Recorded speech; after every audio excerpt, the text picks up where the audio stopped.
Hoje a gente vai fundo num tema que, olha, mexe com todo mundo: a nossa relação com nossos pais.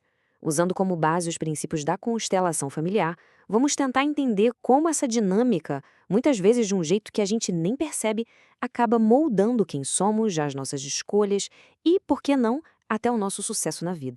É que tudo começa ali, né? A relação com pai e mãe é o alicerce da nossa autoestima, da nossa confiança, do nosso bem-estar. É uma força muito poderosa que continua agindo na vida adulta de formas que a gente muitas vezes nem imagina. E aqui, olha, tá o ponto-chave. Essa frase do material que a gente analisou resume perfeitamente o problema. Porque carregar esse peso, sabe, isso afeta tudo: a carreira, os relacionamentos, a nossa paz de espírito. Ok, então vamos mergulhar nisso. Essas questões que ficam sem resolver, elas não ficam lá no passado, não. Elas podem virar padrões negativos que se repetem, quase como se fosse um roteiro invisível guiando a nossa vida. Essa pergunta é para a gente pensar, né? O autor do livro que usamos como fonte percebeu exatamente isso na própria pele. Ele tinha um ressentimento antigo com o pai e, de repente, ele viu que esse mesmo padrão estava se repetindo no trabalho, nas brigas com os chefes, que de alguma forma pareciam um espelho daquela relação original. E aí que o padrão se revela. Ele começou a perceber que, sem querer, estava sempre atraindo pessoas e situações com gente de personalidade forte, assertiva, muito parecida com a do pai. E claro, isso só fazia a irritação e o ressentimento crescerem. E então vem a grande virada de chave. O momento em que ele sacou que aquele ressentimento não era só com o pai. No fundo, era um conflito interno. Uma briga consigo mesmo por não conseguir aceitar as partes de si que eram tão parecidas com aquilo que ele tanto rejeitava no pai. Certo, mas como é que se quebra esses ciclos? O material de origem apresenta uma abordagem terapêutica bem interessante chamada constelação familiar. Ela é descrita como uma ferramenta para a gente conseguir enxergar e resolver essas dinâmicas profundas. Agora, olha só que forte esse depoimento do autor. Ele conta que, depois de anos em terapias mais convencionais, que segundo ele eram só um falar sobre o passado, uma única sessão de constelação trouxe uma mudança, assim, gigantesca. Basicamente, a constelação familiar é descrita como um jeito de perceber as dinâmicas escondidas da família. A técnica muitas vezes usa pessoas ou objetos para representar os membros da família. Isso permite que a gente veja o problema de fora, sabe? E essa nova perspectiva abre um caminho totalmente novo para a resolução. Vamos em frente para ver como isso se desdobra. O material explica direitinho como a herança emocional que a gente recebe da mãe e do pai é diferente, e como cada uma impacta áreas bem específicas da nossa vida. E esse slide aqui ilustra isso de um jeito bem claro. A relação com a mãe, por exemplo, está ligada à nossa confiança, ao jeito como a gente se sente no mundo. E isso mexe com a vida afetiva, com a vida financeira. Já a relação com o pai tem a ver com a nossa força para agir, sabe? Com a nossa determinação e a nossa capacidade de realizar as coisas na profissão.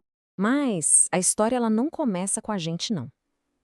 Esses padrões, na maioria das vezes, não são uma coisa isolada. Eles são como ecos de problemas e lealdades que vêm, de gerações e gerações antes da nossa. E essa citação do Bert Hellinger, que foi o criador do método, ela resume a ideia de forma perfeita.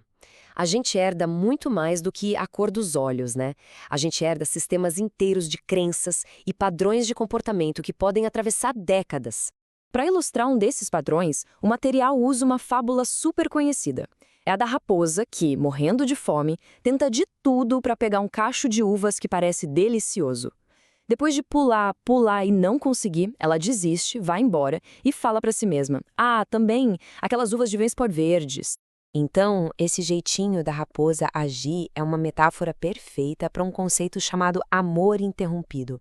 Pensa numa criança que busca o amor dos pais e por algum motivo não encontra.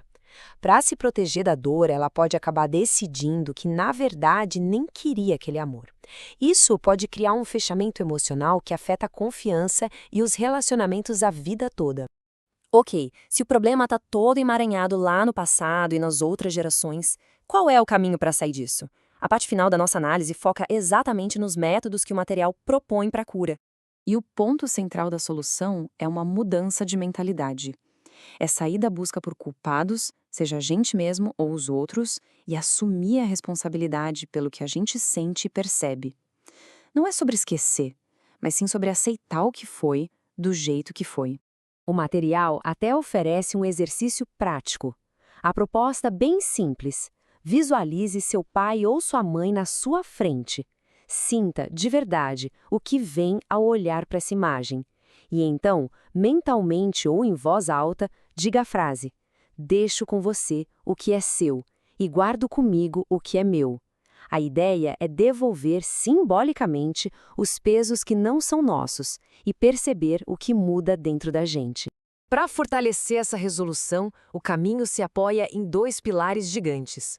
O primeiro é a aceitação, aceitar o passado como ele foi. E o segundo é a gratidão. Mesmo que a história tenha sido difícil, focar na gratidão pela vida que a gente recebeu através deles é descrito como um catalisador de mudança poderosíssimo. No fim das contas, o objetivo de todo esse trabalho é chegar aqui, num lugar de paz onde o passado não é mais um fantasma. É sobre conseguir seguir em frente, não porque a gente ignore o que aconteceu, mas porque a gente conseguiu integrar tudo isso de um jeito saudável. E a gente termina com essa reflexão. A ideia de que talvez a liberdade para construir um futuro diferente não esteja em lutar contra o que passou, mas sim em finalmente fazer as pazes com as nossas origens.